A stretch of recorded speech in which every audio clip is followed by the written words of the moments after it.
Welcome to the Manifestation Lab. This is your host, Kelly Howe.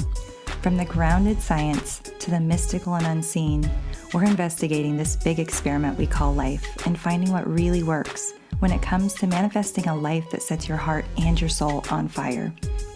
Welcome to the lab. Hey friends, welcome back to the Manifestation Lab. It has been a little bit. I've been working on a million projects and really excited to have my guest on today. I know you guys are going to love her. You know, I love to talk to the intuitives and the psychics. And today my guest is Carrie Cardozo. She is a master psychic. She calls herself the psychic for psychics, and she's incredible.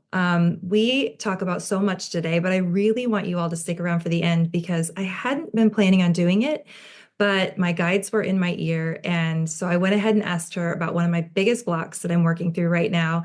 And she very quickly honed into it and gave me some really, really incredible, powerful information that is going to help me move through that. Now, you guys know, if you've been listening to the show, I constantly having issues with my hypothyroidism. And just when you feel like I've kind of laid it to rest and you've done all the healing that can possibly be done, it pops up again. So here I am again. It feels like, honestly, I'm really putting my head down and working on my book and my other creative projects. And it's like the harder I try to work towards it, it feels like my soul has foot on the gas pedal and my body has a foot on the brake right now. So I've got this tug and pull going on the inside. I've been dealing with a ton of fatigue and just feeling exhausted, feeling unmotivated. The brain fog has been unfreaking real. But turns out, I went back and saw my doctor, and sure enough, my hypothyroidism is very, very much rearing its head right now. So I can't help but think that the creative process is somehow flaring that up again. I've experienced this so many times. So it's really fun to talk to Carrie and get her insight. So stick around till the end of the show. Carrie Cardozo, you are going to love this episode. I'd love to hear from you. If you get a chance, drop a 5-star review, leave me a comment, reach out in the DMs. Let me know if there's someone you want to hear, or if there's a topic you want me to cover. I really, really love hearing from you guys. So enjoy the show.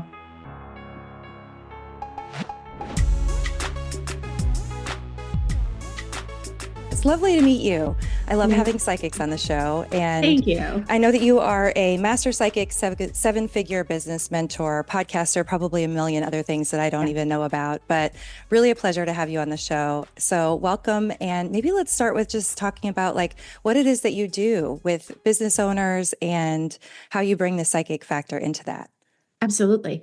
So, as a psychic, I have many different things that I am able to do. So one of those is being able to look at the future, being able to read the energetics around things. And this is really, really beneficial in businesses because oftentimes in businesses, we do go on strategy and statistics and what we know works from time and time again. But what I have found with business is that a lot of the times that keeps us in a steady growth. But what really allows us to make leaps and bounds is by reading the energetics. So by reading the energetics of what your business can do or what's possible for it, or even reading the energetics on an interaction that you're going to have. So people that you hire, contracts that you get into, the marketing that you're doing allows you to really understand what the result is going to be in order for you to adjust those energetics. So I do consulting for businesses to tell them what I see for their business, whether it is because they're partnering with somebody, because they're launching a new product or a new offer, because they're changing a whole direction on their business. They want to make a bigger impact. And so by being able to read the energetics, I can help them in order to do that. So, and it's really beneficial when we do that. Yeah, I find that to be so true. I don't have the psychic touch anywhere close to what you do, but I do tarot readings for the business owners that I work with. And I have enough of that insight when I'm doing sessions with people that I can kind of feel into timelines and help them make decisions. And I wish it was clearer. It gets clearer over time, but I find that that's so true. And so many people come to me because they have this strategy and they've been kind of banging their head against the table, doing the same strategy, but there's just something else inside. And so I understand that you help people move energetic blocks out of the way to open up that wealth expansion. So can you talk a little bit about that as well? Yeah, absolutely. So they say, which I'm not sure how much I totally believe with this, but science says that 85% of our thoughts and our beliefs and the things that we actually live our life by, our programming is unconscious to us. So one of my gifts is being able to see beyond what you understand is blocking you. So someone will come to me and be like, "Oh, I just am not receiving money. I don't know what it is." And I'm like, "No, that's not actually your issue." And so I can see what's really blocking somebody from receiving money or from putting themselves out there, from using their voice, any of those things. And then what we do is we go in order to switch the energetics. So we go beyond mindset. So instead of just saying, like, let's say somebody was having a block to receive, instead of just saying something like, "I'm open to receive, I'm open to receive," we actually look at why they're blocked from receiving. What is that? And we switch the energetics. So everything holds energy. And if there's something within inside the body that is misaligned, if we restructure the energetics, then what happens is that changes everything emotionally, mentally, physically, and spiritually within inside their body, so that it's not just that mindset shift, but their entire energetics are supporting what they want to do. Oh yeah, I love that you're talking about that. I find that that's the case with so many people when they come to me. They've been doing affirmations and just doing the heady mindset work, and there's just been something missing on the inside. So for you, what is your specific flavor of seeing their blocks? So are you literally energetically seeing, inside the body? Do you see through your third eye? I love to get into the nitty-gritty Yeah. of like how Yeah. each psychic does that. So one of the unique things about me is I have every psychic gift. So, Whoa. like when we walk into a room, we like you walk How do into you a room. function on this planet? And you had to learn. I did have to learn. I Yeah. really did. And you do. But like I'll walk into a room and you see, hear, feel everything that's going on in the room with your normal human senses. I do that with my psychic senses. So I can hear, see, feel, and know all at the same time. So I did have to learn how to use like one versus the other. You also have to really learn how to understand what you're being shown. So when I see somebody or I'm working with somebody, I can see the energetic blocks in their system. So I'm also a medical intuitive. There's nothing in the spiritual world or psychic world I can't do. Wow. So somebody asked me the other day, they're like, "How does my body look?" And I was like, "Well, your stomach looks very acidy. It also looks like it's not, collecting nutrients. And this is causing this." She goes, "Yep, that's what my doctor just said." So like I can see Wow. that. So when I look in somebody, I can see where there's an energetic block. I can see where the energy is. And energy should flow through us. Okay. We should be like this vessel of like energy cycling through our body. And for each person, the hard part about that is each person, it's different. But once I look at you, I know what your energy is supposed to be doing. It's just one of these things. So So even if everybody's blueprint is a little bit different. Like there's no it one can set. be, Yeah. Okay. yeah, like some people's energy can flow in through the right side of their body, cross through their heart, come out the left, come back up, and then other people's can just go one circuit, like not making a figure eight. Oh, so interesting. So it's really different, but I can see that, but I can also see what thoughts are going on in their head, what they're really thinking underneath, and I can also see what's happened in their childhood. And then I can hear, like if your guide steps in and says, "Oh, they're really struggling with this," I can hear that. Wow. So I get multiple layers of it, which helps me to understand exactly what you're going through. Like I was working with a woman yesterday who all of a sudden had this immense fear of dying. And she's like, "I do not know where this came from." Like, and I said, one thing you do need to understand, like the world is in this upheaval right now. So lots of fears are coming to the surface. This is just a prominent fear for you. What it looks like is when you were 5 years old, you had a major loss. I said, and I see this little girl, major loss, and you didn't understand and you kind of just blocked it out. She's like, "My best friend died when I was 5." And I was like, Oh, "Oh my God, like this is why it's coming to the surface. You didn't process it correctly then. Let's process it. Let's clear this energetics." So wow. I can see those things that people either forgot about or didn't realize. And as soon as I said it, she started crying. She was like, "Oh my God, I never imagined this affected me the way that it has."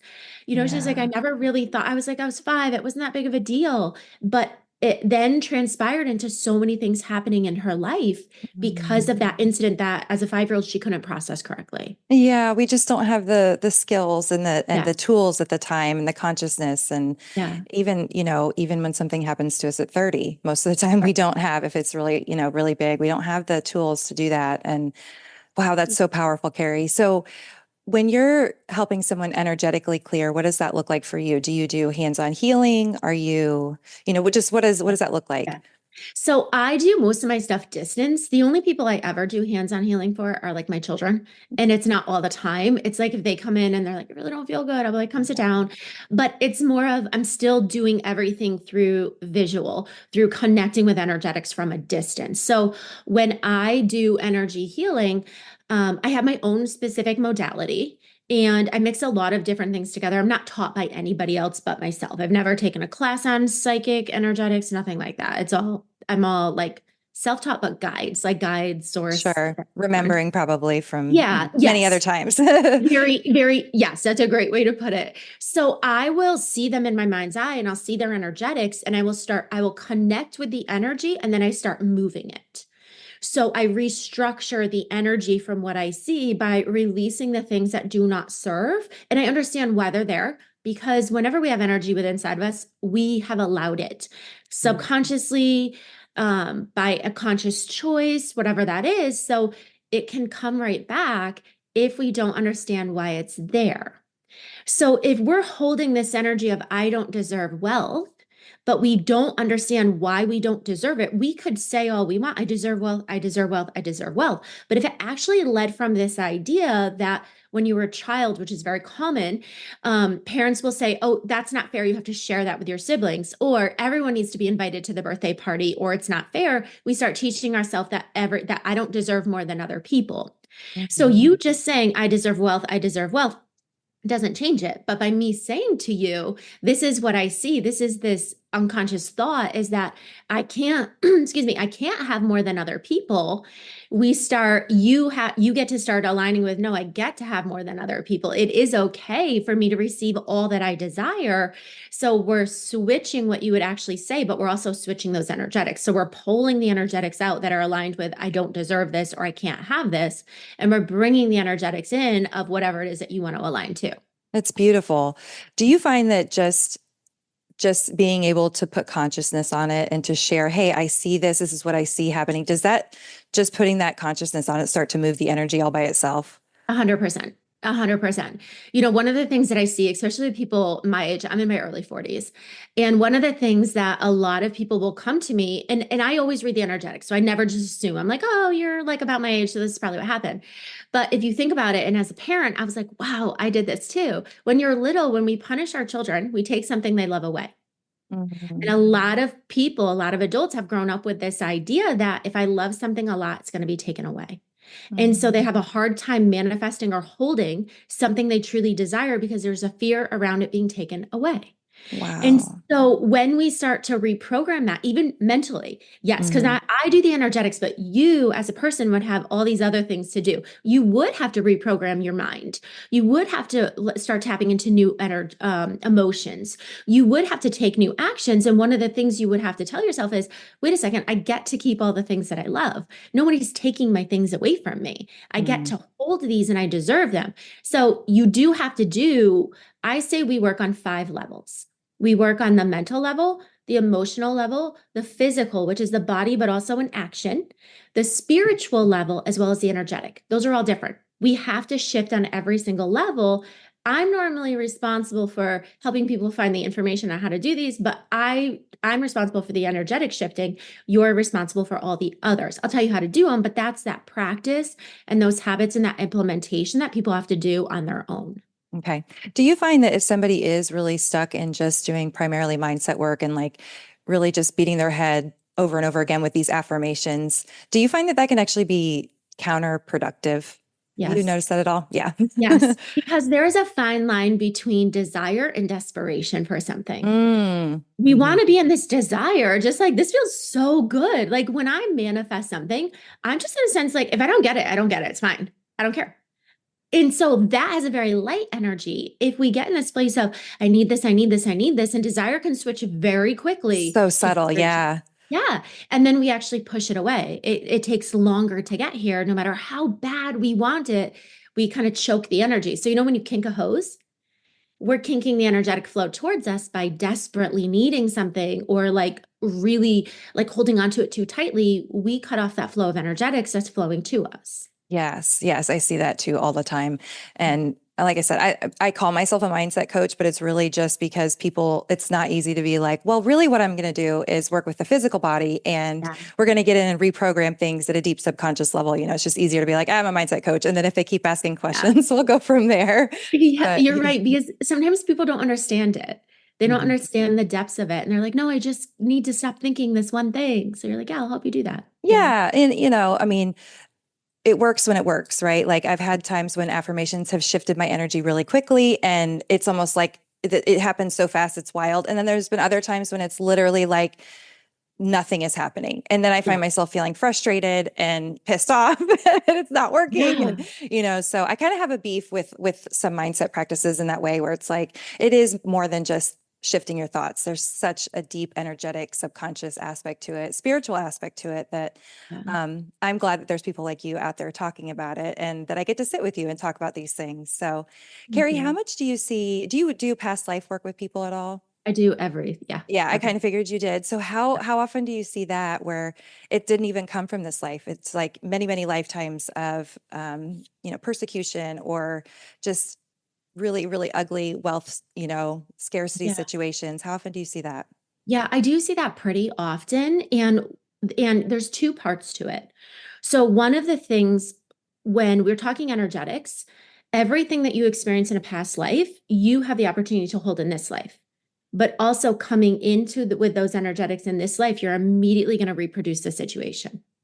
So, although people are like, oh, it's a past life, and I love doing past lives, and we do healing in past lives and all that kind of stuff, it also can be healed in this life. Mhm. So, one of the things that I see people is like, it's a past life, so I can't heal it. You absolutely can heal it in this life. So, I just want to make that clear. Yep. But it is really interesting to go into a past life and to be able to say, oh my gosh, I made a vow of poverty in this life, and you carry it into this next life that you have. Or in the past, 5 past lives that I've had, I've been struggling for money, or I'm in this servitude energy where I just give, give, give, give, give. And it's really eye-opening for people to be like, gosh, that's why I feel this way. That's why I have these thoughts. That's why they can't place it in this life. Maybe because it came through, DNA and generational stuff. Maybe because you were so little when your parents were struggling that you just can't consciously remember. But when we go into a past life, oftentimes it'll feel so familiar. People will Oh be like, yeah. oh my God, this makes so much sense. Yeah. So yeah, I do see that often. Like the Um, light bulb goes on yeah. and then the shift can happen. Yeah. Yeah, especially because we are in a period right now, and especially moving into 2025. I do like a year forecast every year. I've done it for 8 years, I think. And so we're moving into a period where we are healing and rebalancing karmic energy. So that means that a lot of things that are happening in your life in this lifetime right now are connected to past lives. They're connected to where you gave your power away because part of the place that we are at in evolution of the soul. Okay. So, not just this life, but evolution of all the lives you've had. And we're coming into more consciousness Mm. and we're putting ourselves kind of like all the pieces back together. So, we're bringing memories from past lives into this life to be whole and complete, not in just this life, but in almost every life that we have. So, all of our consciousness that we have and experience as the soul that we are is coming all back together. So we will see more past life stuff and karmic stuff for people nowadays. That's exciting. And also it's going to be a lot, I would imagine. Yes, it is. It will be a lot. It already feels like a lot. Yeah. Do you find that there's a difference between as far as like the ease of shifting energy, as far as if it's something that's ancestral, maybe something that's been in a bloodline for hundreds, thousands of years, or something that just happened maybe 10 years ago? Is there a difference I've always wondered if there's a difference in how that shifts for people like you that work with that. There is. So, what is the like from easiest to hardest to shift? And it's more challenging, are something that happened in this lifetime. And the thing with if something happened 10 years ago, I guarantee you, I can find it, something that relates to it that happened in the first 7 years of your life. Every single thing that's ever going to happen to you happens in the first 7 to 8 years of your life, and then it's just on repeat. I And find we that to just be see it. absolutely true Yeah. as well. We Yeah. just see it differently. So, but healing something that has happened to you specifically in this life, so something that has happened, maybe 10 years ago, 15 years ago, versus something that's been passed down from generation to generation to generation, is absolutely easier to heal. Absolutely. Yeah. Because you have a direct connection to it. And most of the time it's just a lesson or experience or a reframe for you, where when we're healing something that's generational, we're healing it for everybody in the family. Where it's a big energy that we're shifting the course of your family's life, of the trajectory of the family's path that it's on. It can feel very, very heavy. Mhm. So, And just but what's deeply also, rooted. It's like, yes, yeah. it is. But there is this weird dynamic, because here, let me share this with you because it's very interesting. So, the only time you've ever been connected with your family's DNA is in this life. So, your Mhm. last life, you were connected to a different family's DNA. And the time before that, you were connected to a different family's DNA. So, you've only been connected to this DNA for however old you are.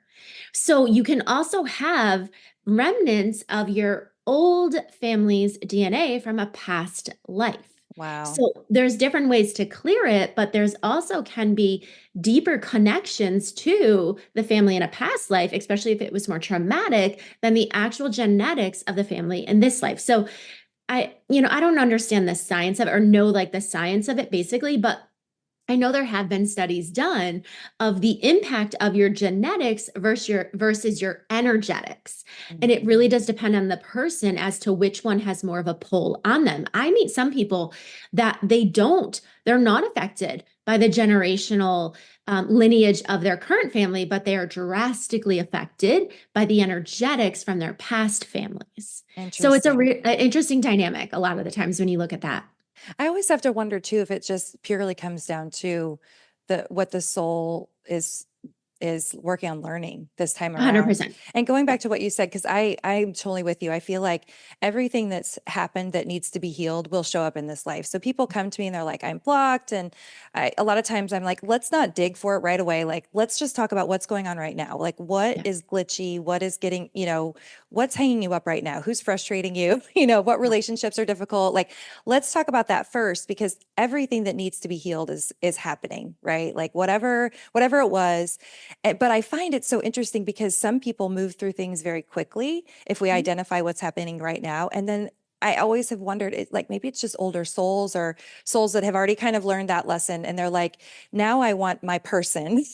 Now I want to know, I want to learn more about past lives. And I think for me personally, I've just always kind of wondered if I needed to see some of these past lives so that I would open to it and stopped rejecting it, stop blocking the awareness that could be, quote unquote real. Because I think my very logical mind can get in the way and be like, that's not real. And so if I can heal everything talking about my childhood, then I'm just going to do it. And I just think that as a soul, I was like, no, no, there's so much more. There's so much more.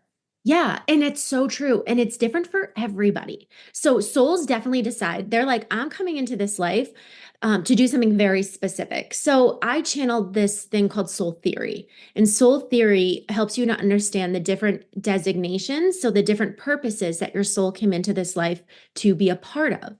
And every soul came into this life to choose a very specific purpose. And that purpose also holds challenges and lessons and healing and embodiment. So for some people, making money is no big deal. No big deal at all. It's like it's effortless, it just flows in. Where for other people, it's very challenging for them. But understanding the depths of spiritual knowledge comes very easy. So it really does depend on what your soul chose to experience in this life. For some people, we can look at a situation and say, okay, this is going on right now. And it's always good to look at what's going on in the moment because you have emotions around it. So we Sure. can't ignore that. Mhm. But they can look at what's going on in the moment, never have to go back to when they were a child, never have to go back to a past life. They can switch that energy and keep going. And then there's other people that have to do multiple steps and go back to this life and where it originated, then back to a past life where it originated, and then understand how it impacts their consciousness in this life. So everyone's at a different level, and it really is about your soul's journey and what it wants to experience. And so often remember when I explained that we're bringing everything back together. So for you, if you needed to see multiple past lives, it's because you're ready to embody who you were and what you were able to achieve and what really exists for you and what's possible all in one place in this life. And I see that a lot with people on really accelerated ascension and enlightenment paths. So lots of psychics deal with that. And lots of people on a real deep spiritual journey deal with that kind of stuff, with having to go back and witness past lives. Yeah, thank you for sharing that. It's very validating. Everything you said just resonates so deeply. So thank you for that. Carrie, I'm curious, did you have this gift right off the bat when you were a child? So I did, but I didn't realize that I had it. So I would see things or know things, or, there was a spirit in my mom's house growing up. I saw it, but anytime I mentioned it, my mom was like, yeah, it's okay. It's okay. She was super busy running businesses. And I just think that she kind of just was like, oh yeah, no, that's fine. Or she'd be like, oh, it's just a daydream. It's just a dream. You're fine. And so I went through life just being like, okay, this is normal. This is how everybody is. And as a child, I saw major events in my life. I'm talking divorces, cancers, deaths, Wow. pregnancies, you name it, I saw it. And then when it started to unfold, I was at this place of, I remember I was talking to my cousin at one point, and I was like, I was really frustrated. I was going through a divorce. I was young. I was 28. I had 3 children. And I'd had a lot of things happen to me in a short period of time. I got pregnant unexpectedly at 19, it wasn't planned. I had cancer at 26, going through a divorce at 28.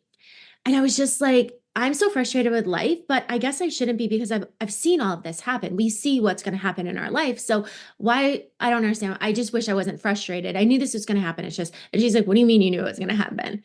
And I was like, well, I've seen these. Like, I saw the exact events unfold when we were little. Like, we get to see that. We know what's going to happen. And she was like, no, we don't. What are you talking about? And I just remember at the moment being like, what do you mean you don't see that stuff? Like, you don't see, you didn't know like this stuff was going to happen? And she's Wow. like, no. So, and I kind of just like, again, I was going through a divorce. I was 28 and 3 young kids, and I kind of ignored it.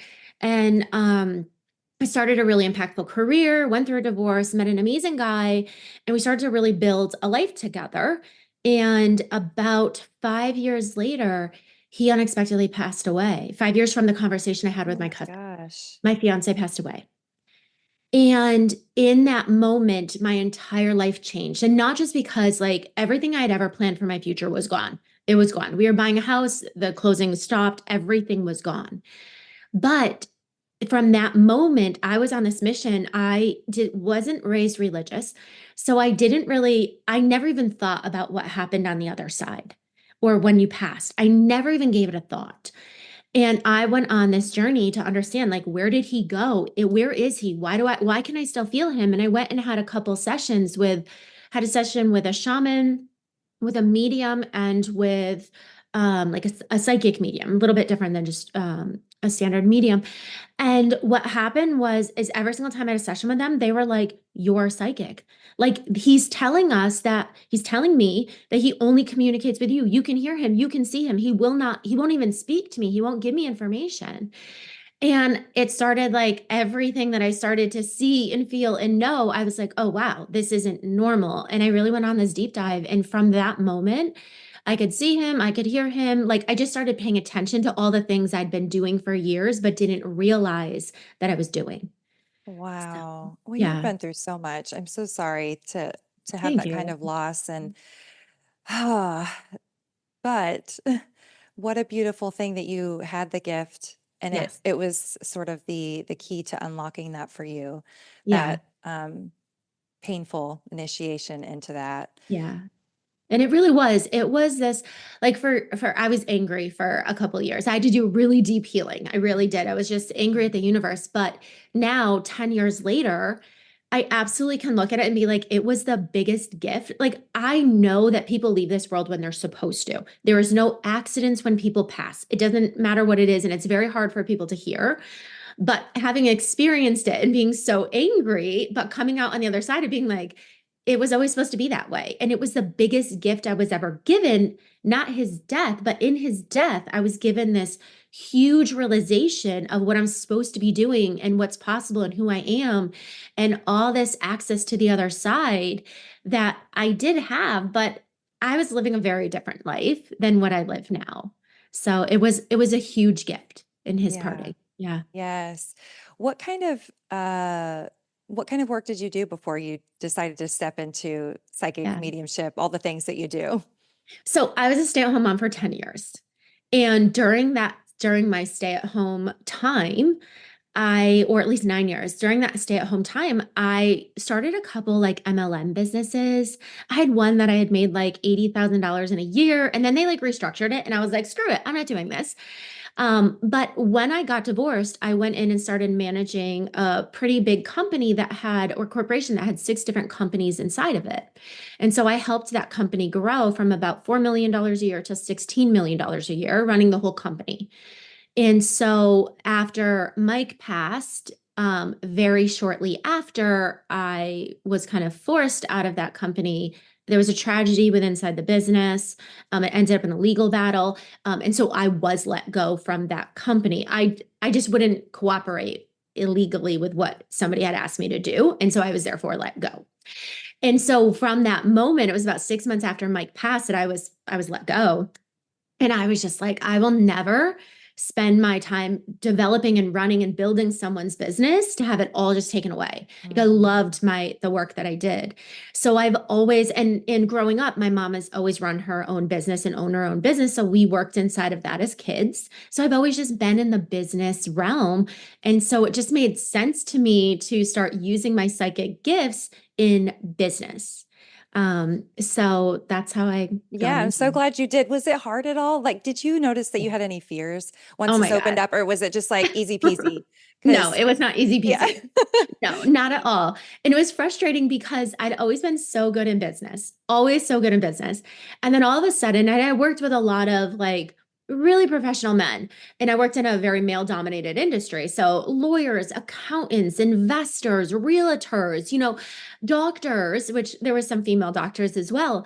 And here I was like, oh, now I'm psychic. I just felt like, God, this seems so bizarre. I'm just like, my fiance dies. And then all of a sudden I'm like, I can see him. And now I'm psychic. I was like, I feel like a lunatic. Like I'm crazy. I really did. Like, as psychic as I am, and as much as I love spiritual stuff, I'm very much grounded in reality and I know what things look like. And I'm very logical about that. So it was very hard for me. And although my guides kept saying, call yourself a psychic, call yourself a psychic, I was like, do you know what I think of psychics? Like I just was so torn between like growing up and being like, psychics are crazy or they're just so woo woo or like, it's like a circus act. And now you're like, you want me to be a psychic in business?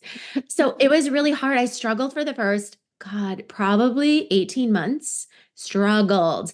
Like I came out from making a good hefty 6-figure income to making like $1,000 a month. And it was hard. I Yeah. was a single mom, solely responsible for my children. Luckily I had a big savings going into this and I had a lot of room on credit cards, but I did ruin my credit. I went into heavy debt, excuse me. And, but I will tell you what, the minute I started openly calling myself a psychic, as hard as it was, I started making $10,000 a month and it has never changed. It's only gone up from there. So, but it wasn't easy to be like, I'm a Yeah. psychic and this is what I do. It wasn't Okay, easy. thank you for sharing that because No. I think for so many of us there's just so much to work through just in getting to that place where it's like I still don't really like calling myself a psychic. I have friends that call me a psychic and Yep. I'm like, no, no, Yeah. no, no. Like I'm intuitive, but I'm not Yeah. quite there yet. But just so much weird resistance. There is. Some of it logical because it's so clear that it's unacceptable in certain places and some Yeah. conversations, where we're not met with curiosity and love and compassion. I think when I was a kid, when I would inquire about things like ghosts and spirits, and Yeah. I was always really curious about that. But thank you for sharing that because I Yeah. think that's such a common experience for people that it's really freaking hard in the Yeah. beginning to just like own it. And so I just really appreciate you Yeah. authentically sharing that. And it is. And I think like, so part of my business, half of my business is consulting for businesses and telling them what to do. But the other half is I teach people how to master their psychic skills. So I can see what everyone's supposed to be doing in this life with their psychic abilities. It's one of my gifts. And because I can do everything in the spiritual world, I can teach anybody how to do anything in the psychic world, anything. And I've been doing this since 2017. I have massive programs. I have a school for psychics. And I will tell you what, I work with some really powerful leaders, really confident women. And when they start tapping into their psychic gifts, they're like, wow, I'm not confident. And it's exactly how I felt. I was just like, I'm so good at everything that I do, from sports growing up to school to playing instruments. It was like I was a top of my industry in everything. And then when you look at opening your psychic abilities, you're like, oh, wow. Okay. Like it's just a different thing. Yeah. And part of it is because it's very hard to prove it. So, as anything else we do in life, just by taking an action, we prove something. Oftentimes, with psychic gifts or psychic insights, it can take months to years to have something unfold that we see, or we're telling people what happened to a past life and they're like, prove it. And you're Yeah. like, oh, how do I prove it? Mhm. And especially if you're new to it, if you're new to your psychic gifts and you don't fully understand, like I can prove almost anything. I prove all the time that I'm psychic. But when you're first starting it, that's very, very challenging. And especially like I remember I did a session for this one girl. I don't remember what she asked me, but we were live on Facebook Live. And it was probably about 2018. And she said something, and I was like, well, that's because of the loss of your grandmother and missing her. And she was like, my grandma's still alive. And I was like, uh, she's telling me she's not, and that she died when you were very, very young. Like, I'm gonna say, like, you were a baby. And she's like, no, that doesn't resonate with me. It doesn't resonate with me, whatever. And I was like, okay, I just want you to sit with this because she's really telling me this, Right. She ended Mhm. up messaging me the next day and she was like, I am so sorry. Oh my God, I thought my grandmother was still alive. I never even knew she died. This is a 30-year-old woman. And she was like, Whoa. I had no idea. I asked my mom because you were so convicted in this. And she was like, yeah, she actually died a very long time ago. She's not alive. I guess she had like never met her grandma. I don't even know. Like, Wow. so, and that's what happens to a lot of psychics is it even happened to me. The first medium I went to see, she said to me, does the name Robert resonate? And I was like, no, it doesn't. No, it doesn't. I was so convicted. And she's Mhm. like, he's laughing and he's saying, she was talking to Mike, my fiance who had passed. And she's like, he's laughing and saying, yes, it does. And I'm like, it doesn't. Driving home, I was like, oh my God, that was his middle name. Oh my God. So and like my daughter used to call him Michael Robert. So like it Oh wasn't like my I never heard his gosh. name. She literally would call him it. But we get into this space, people, when we're receiving information or we're in a session, it can be very emotional and very deep that we are positive the psychic is wrong. And the psychic has no way to prove it other than here's some information that can be very taxing on a person. You have to really, I teach my psychics how to navigate through that and deal with that and how to make sure that their information is true and then how to just let it go. Because that will mess with your confidence and people say it to me all the time and then they always come back and they're like, you were right. Yep. So you learn very quickly, but it's very uncomfortable to start. Very I uncomfortable. wonder what that is. I think that psychic amnesia is like so real. Yeah. And I've had that happen to me too. And I've had readings. I don't know what that is. I don't know if there's some sort of like energetic thing that happens that makes my rational brain go offline, or if it's so vulnerable, something shuts Yeah. down our brain so we can't access memories or things. But I've had that happen so many times where I just feel like I almost go brain dead. Yeah. Like, "Brr." But I'm going to talk about this because we walked ourselves into it. But Yeah. I've been talking to you the whole time, and I notice this when I talk to intuitives, where I get sometimes it's almost hard to like hear and see you Yeah. because it's almost like there's like a tunnel of energy between when I'm talking to different intuitives. I would love if you have any insight about what that is. Yeah. And I actually had a gal on recently where she kind of was like going back and forth between doing a reading with me. And I was like, I did not do a good job podcasting with her because I didn't think about it in advance that I do that. And so if Yeah. you have anything to say about that, I'd love to hear. Yeah. So here's what happens. And it happens a little bit in sessions, but also when you're, whether you're with a mediums, us sitting here now, as psychics, energy workers, mediums, all of those, anyone who really communicates with energy. So here's my little caveat I will tell you, because you said, well, my friends call me psychic, but I'm just intuitive. I disagree with you. Here's the difference, okay? People who are intuitive get information connected with the energetics that are inside of them. It's your intuition.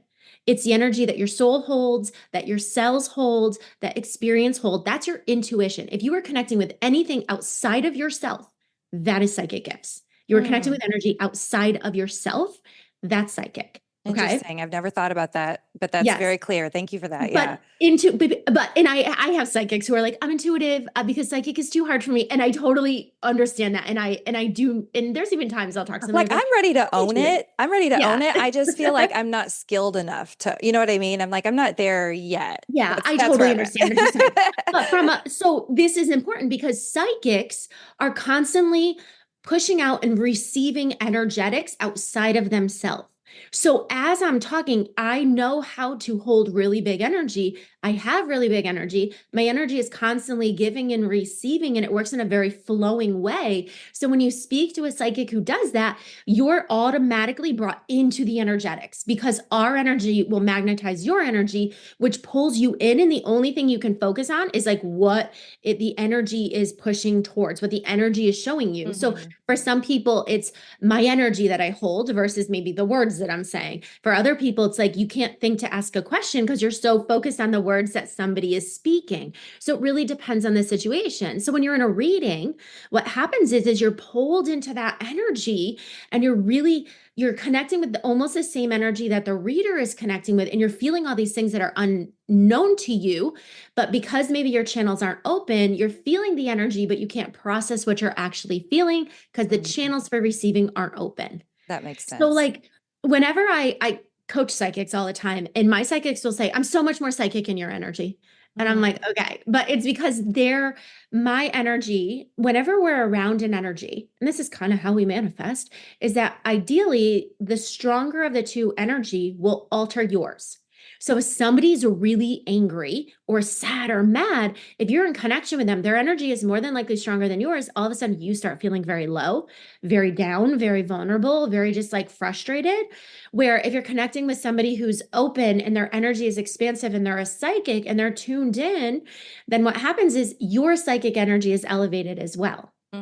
So you start receiving very fast. And I can take, one of my gifts is that I can take anybody and you can become a psychic in my presence the first time we meet. What? That's cool. I can alter your energetics. Okay. So I take people on like shamanic journeys. I raise their vibration, open their channels so they can receive exactly what they need to receive.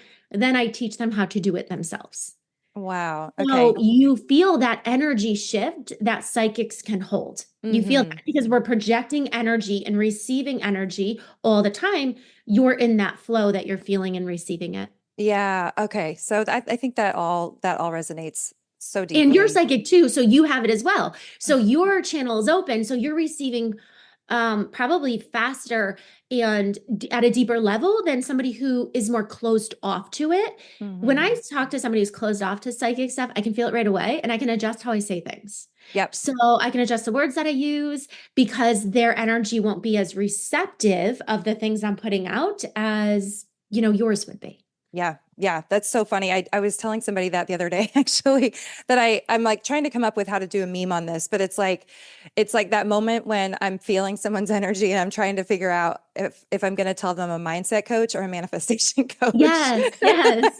Like, I'm like, are you a muggle or you're open? Okay. You're open. Yeah. Let's go there. So I love that you said that. This has been so impactful. Carrie, how easily do you switch between like being able to do a conversation like this and reading somebody's energy and seeing things? Yeah. So my psychic channels are never closed. I'm always channeling and receiving information at all times. And I didn't realize it until I work with guides very closely. And because this is my life purpose, there's been a lot of really interesting things that have happened. And one of them is my abilities were all shut off for a 3-month period of time. Totally, I had none. And that really helped. Like I would sit in on mediumship sessions with my friend and I would just be like, this is so cool. And she's like, you're not getting anything? And I'm like, no, nothing. Literally, my head's silent. And it allowed me to see exactly how I'm channeling and connecting 24/7 all the time. So through my work and doing this as work for the last 10 years, I've taught myself I can see stuff, but I don't necessarily receive it. Like I don't look. So like if your car door was wide open, I can walk by your car and not have to look in and see all the details, still knowing your car door is open. That's kind of how I am. I can see everybody's energy at all times. I'm just not looking because it can get overwhelming if you're constantly trying to look at everybody's energy. Yes, I can. Oh, totally. Okay, so I'm going to do something obnoxious, which I wasn't Yeah, going to yeah, do, but I feel like my spirit guides are bugging me. So yeah. Sure. I've been dealing with a huge block. Are you willing to look and see Sure, if you sure. find anything? Is that Yeah, okay? yeah. Um, do you want me to tell you anything or Sure. But you can yeah. tell me whatever you want to. Yeah. Well, Because here's the thing, I could pull up a ton of different blocks for you. So let's focus mm-hmm, on the one you really want to focus mm-hmm, mm-hmm. on. Yeah. I am curious because I'm obviously still have a huge energetic block because I'm still dealing with hypothyroidism. Yep. So done so much healing on my throat chakra. I wouldn't be able to do this if I Yeah. hadn't, I've come a long way, but I feel like I keep getting bugged and I'm like, okay, fine, I'll ask. Yeah. So what I see, so you're asking what's holding you back from stepping in bigger? Yeah. Yeah. Okay. I mean, I sense that it's related to the hypothyroidism, it's like my soul has the gas on and my body still has the brake on. If that. Yeah, definitely. But here's what I see, and it's one of those things that I can see right away. There's absolutely an aspect of you that is holding yourself back due to judgment and criticism. Okay. And it's not just like, oh, I'm psychic. It's not that. It goes deeper than that. So one of the things that happens is that whenever you're speaking, and yes, thyroid absolutely has connection to the throat chakra. So the words that you're speaking, but it's also associated with your truth. Okay. So one of the things that I see, and this is absolutely, and I don't know if if your family listens to this, but it's absolutely connected to Okay. your mom. Okay. Mm. I see this 100% connected to your mom and the way in which you ask for things, the way in which you speak, the way in which you present yourself. And the thing that I see is like, I would say at about 3 or 4 years old, and this is no judgment on your mom at all, but there was a scolding as to how you acted, what you did, how loud you were, that has now caused you to be like, it's almost like you censor yourself. Like there's a constant program inside of your head that's like, is this too loud? Is this too big? Is this too much? Is this too free? When I see that little girl, she wants to like laugh and joke and run around and spin and do crazy things and silly things. And all of a sudden she's like, nope, I have to be polite. I have to be kind. I have to be nice. And not that if you were spinning around acting crazy, you'd be rude or anything like that. But that's that idea of like, I can't be too much. I don't want to be too much. And if I'm too much, it says like it's like a bad thing. It's not that you're overshadowing other people. It's that people will be offended by you being too much. And so there's this aspect of you that is quiet, quiet, quiet, and it's directly related to an incident or a connection with your mom. It can also be, it's also programming that your mom had of like what is okay. And it was a direct reflection on her parenting, which is why she said it. That's what it looks like to me. So, but the block actually starts with inside your base chakra. So yeah, it's associated with your throat chakra, but what I see is like this silencing this, it's not safe to do that. So it's not safe to do that. So when our logic says I have a thyroid issue, and therefore, it's hard for me to speak, that must be where the problem is. And we don't realize the other association with other organs, as well as other chakras. So this actually originates in your base chakra. So doing some base chakra work, recognizing that it's absolutely safe to have an opinion about things, even if people don't have the same opinion. It's absolutely important for you to share your opinion. And what it looks like to me is there's a ton of things like it looks like you're like a soda bottle, like a glass one that I want to just pop the top off of. And as soon as you do, all this information will come out because it's not so much information. It's just like ideas and desires and things you want to create and things you want to do. But there's like this, I can't be too much. I can't be too much. So you censor yourself because of the instability. So if I look at your feet, it looks as if you're walking on unsteady ground. So finding that footing, really getting solid and committed and creating that foundation to what it is who you are and what it is that you want to do and that message you're supposed to share to the world is going to allow you to speak, but it's also going to allow you to channel differently. So part of the reason your guides are saying that is because they are giving you a lot of information that you're not always speaking, but they also have a ton of more information that will allow you to speak. And what it looks like if I was going to tell you what your soul designation was, it's what your purpose is here. You're a conscious awakener. Conscious awakeners is what we call as conscious awakeners are people who are here to spread very important messages that haven't been heard before. Okay. Wow. And the way, you know how some people will say that everything's been shared and we're just regurgitating information. Absolutely untrue. Mm. And so you have ability to connect into streams of consciousness, but this fear of actually sharing the unknown or things that don't resonate with people keeps you from actually opening up to hear those things. So if you clear this, you would be that much more psychic. And I would start with your base chakra to actually clear this. Wow. Yes, I can feel myself tearing up. So I know that there's truth to all of this. I mean, 100%. I think that like I've worked through so many blocks with fear of upsetting my mom or my family or whatever. And I don't think she listens to the podcast, but I think that she also, where I'm open enough with her, I don't think it would be like shocking for her to Yeah. hear And that it's at this nothing point. like, it was nothing malicious. Like, Right. think about the things like as a parent, I took my kids' toys away, Yeah. favorite toys away. And now now we got to heal that later. So, you know what I Right. mean? Like, we do the best that we can as a mom. And whether you're perfect or you're totally imperfect, your children have things to heal because that's why we come into this life.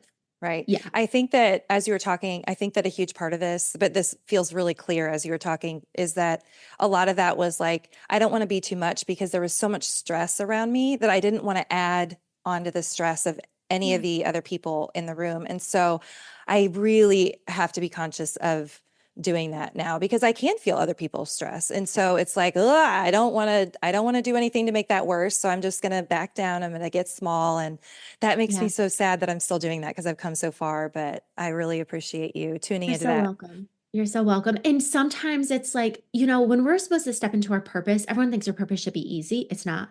It's exposing the most vulnerable, deepest parts of you. And when you're ready to step into your purpose, new layers of this come forward. So you've probably healed this and worked on this a lot. And this is just that deeper energetic level that is like, let's clear it for good kind of thing.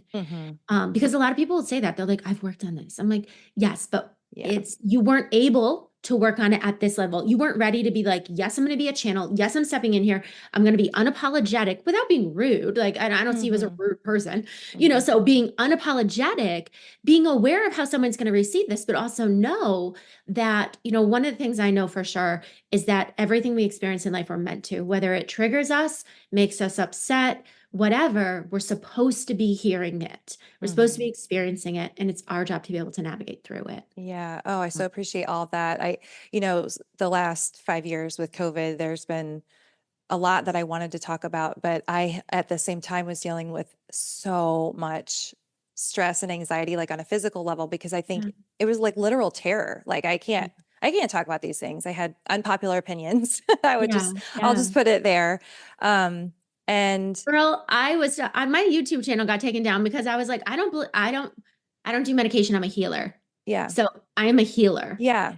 So I don't do the mainstream stuff. Right. So my Right. YouTube channel got taken down because of that. Wow. Good for you. Yeah. I'm very much like, if you're a healer, this is what you should be doing at this time. Yeah. So, And I just, I just know too much too about how stress creates disease in the body. And so I watched the whole world and I'm like, we are doing this wrong.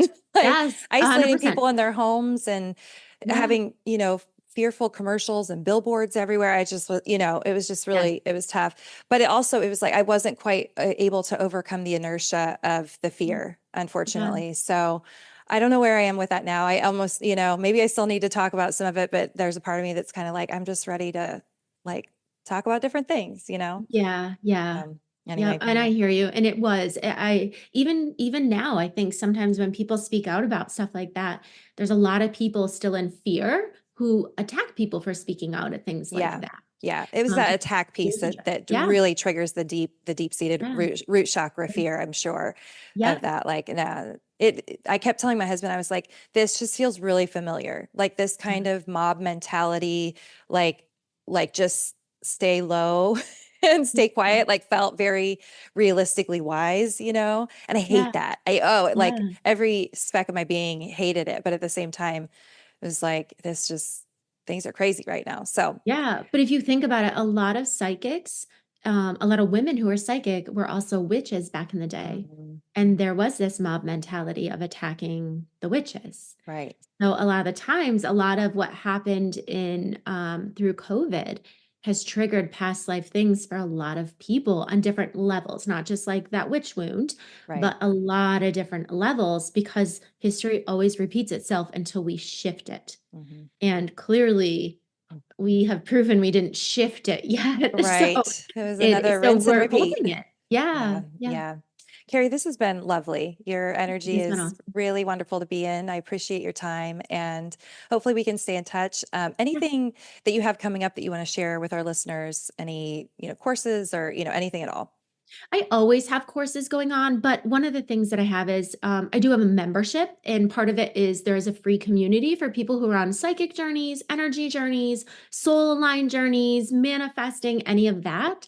And you can find the link to that on any of my social medias. It's called Psychic Elegance, but any of my social medias have it. So anyone who's interested in learning more can come join that free community. Amazing. I feel like I could have a whole nother hour of questions for you, but this This is was so fun. wonderful. Yeah, wonderful for today. So thank you so much. Thank you.